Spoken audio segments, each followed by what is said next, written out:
Hey, welcome back, future nurses. I'm Dr. Kathleen Jude Estime, and I'm a psychiatric nurse practitioner. Today, we're tackling increased intracranial pressure, or ICP, with NCLEX scenarios, one of the essential areas every nurse needs to master. And I've got you covered. And remember, whether you're studying with my NCLEX digital products or joining my tutoring sessions, you're building confidence until you pass. Hello, whether it's good morning, good afternoon, good night, good evening, whatever.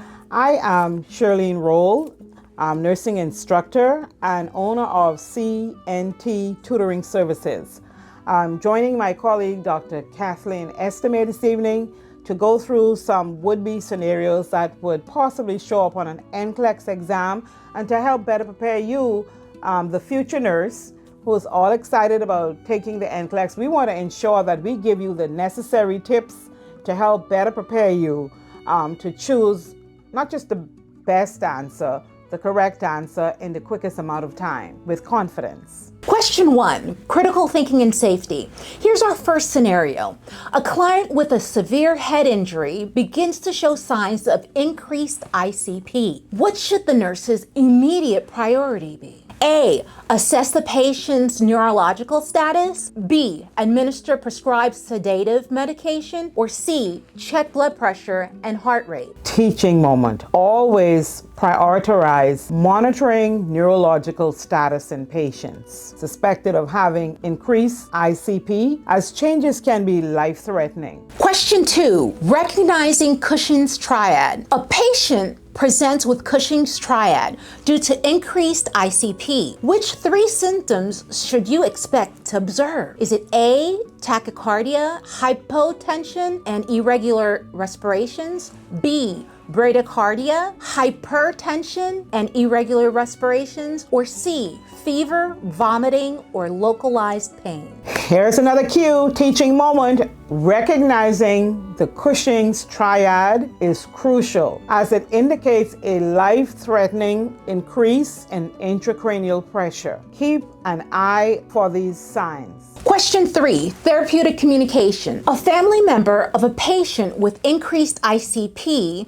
is anxious and confused about their loved one's condition. What's the best way for the nurse to communicate? A, reassure them that everything will be fine. B, provide clear information about the patient's status and treatment plan. C, suggest they go home and take a break. Teachable moment. Effective communication helps alleviate anxiety for both patients and families in acute situation. Question 4, Glasgow Coma Scale.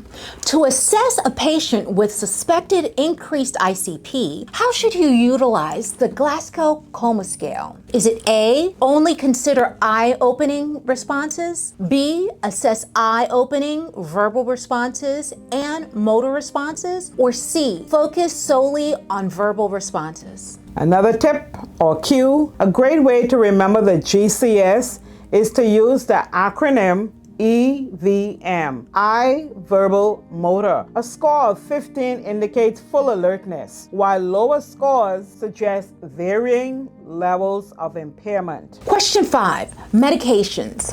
What medications might be prescribed for a patient experiencing increased ICP? And what precautions should the nurse take? Is it A, mannitol to monitor fluid status and kidney function? B, acetaminophen to administer for fever? Or C, aspirin and monitor for bleeding? A teaching moment again here. Always remember that medication managing increased intracranial pressure can have significant effect on fluid and electrolyte balance. Stay informed. Question 6, delegation and scope. When caring for a patient with increased ICP, which task can you safely delegate to an LPN or CNA? Is it A, perform a neurological assessment? B, monitor vital signs and report changes? Or C, administer IV medications? Teaching moment. Understanding the delegation of tasks is crucial in ensuring patient safety, especially in critical situations. Question Question 7, long-term care planning. For a patient recovering from increased ICP, what factors should the nursing care plan include? Is it A, ongoing assessments and rehabilitation needs? Or is it B, discharging them as soon as possible? Or is it C, scheduled medications only? Teaching moment. Holistic care planning is vital for long-term recovery from increased intracranial pressure. I provide comprehensive strategies to help guide you through this process in the one-on-one tutoring sessions. Hey guys, if you found these questions helpful, don't stop here.